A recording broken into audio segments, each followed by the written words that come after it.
Welcome in. We have our banner up this week. Some technical difficulties last week prevented us from doing the banner. We're ready to go round 2 of our 2025 freshman mock draft.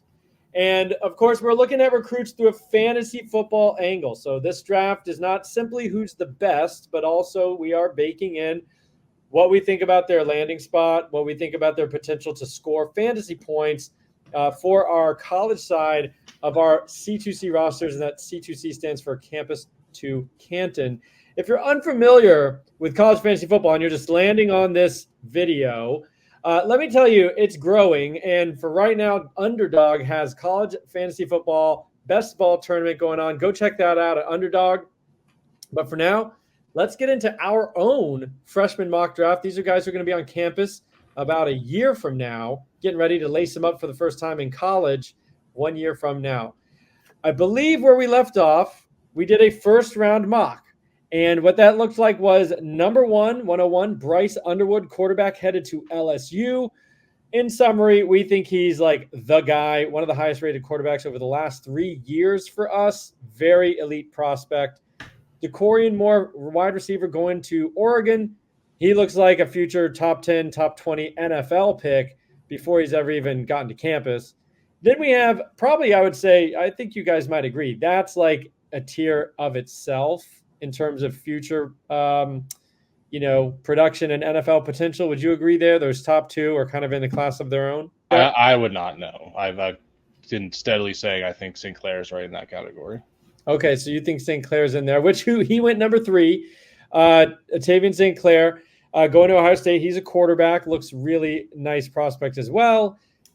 David took the homer pick, Deuce Knight at 104. Hyper athletic, recently got a comp to who, David? That was pretty exciting.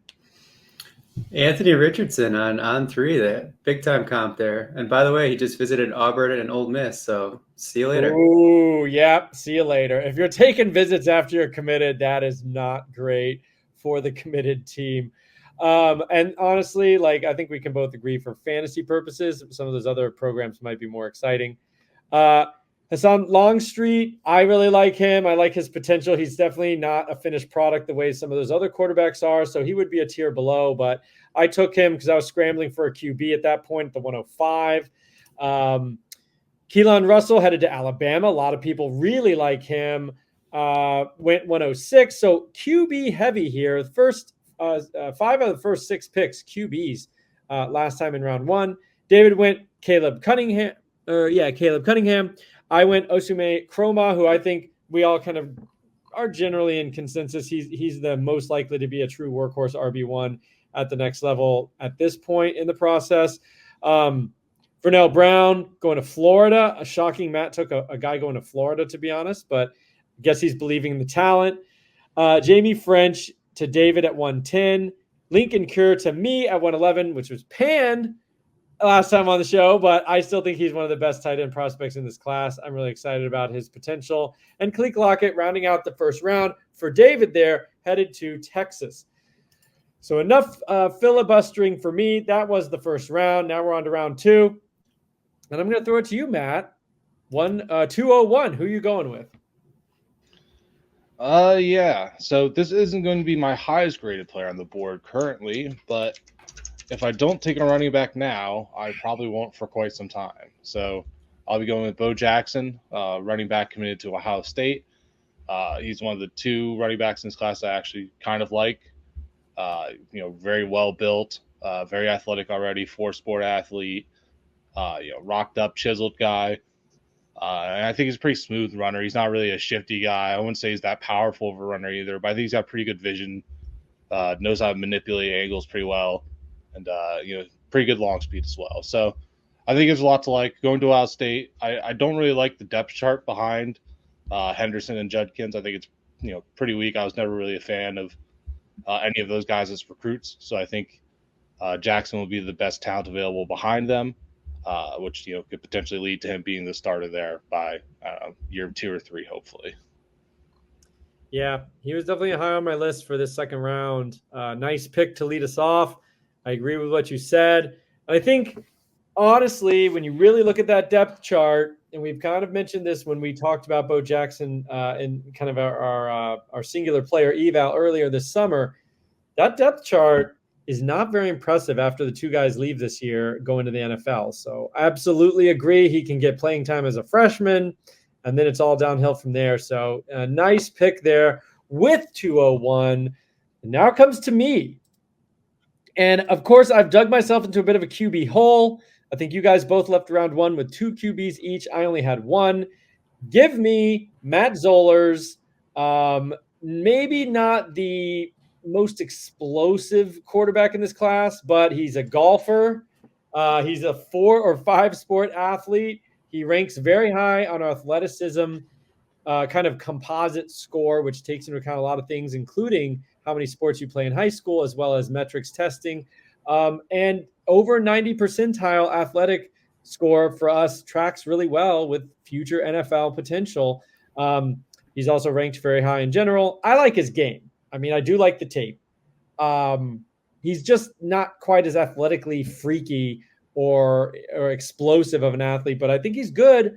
And so I need another quarterback here. I gotta grab a few. We like a bunch in this class, but I did not want to leave without 2 or 3 maybe by the end of this round. Hint, hint. And that's Matt Zollers. Happy with that pick. David, I'm going to send it to you for 203. All right.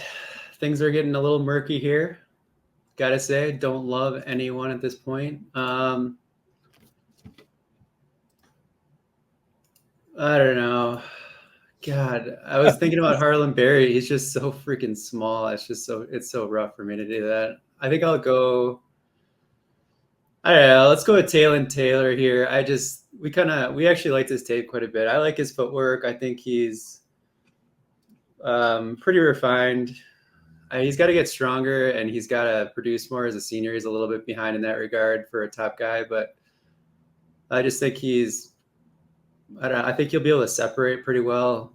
The only concern, I'm always going to be concerned about these dudes going to like blue bloods if they're just going to get stuck in a log jam. So that's kind of like the biggest thing, but I don't know. I liked his tape at least. Yeah, I remember liking Taylor as well. Okay. So David adds a wide receiver to his crew, and we go right back over to Matt to finish out this snippet. We're going to go pick 1 through 4 here in the second round before we take a little break. Matt, how are you going to end it here for us with 204? This is tough. There's a few names I kind of like here, but they're all kind of clumped up in a pile. Yeah, I will actually double dip at RB here. I never thought I'd do this. I'll take Achilles Deer. I haven't been a massive fan of him, but I do think he has a play style to be a workhorse college RB and then at least get day 2 draft capital, assuming he does end up going to a premier program, which it looks like he will. Play style wise, he reminds me a lot of like Cedric Baxter. So I think take that how you want. More of a straight line guy, pretty good with long speed, pretty physical.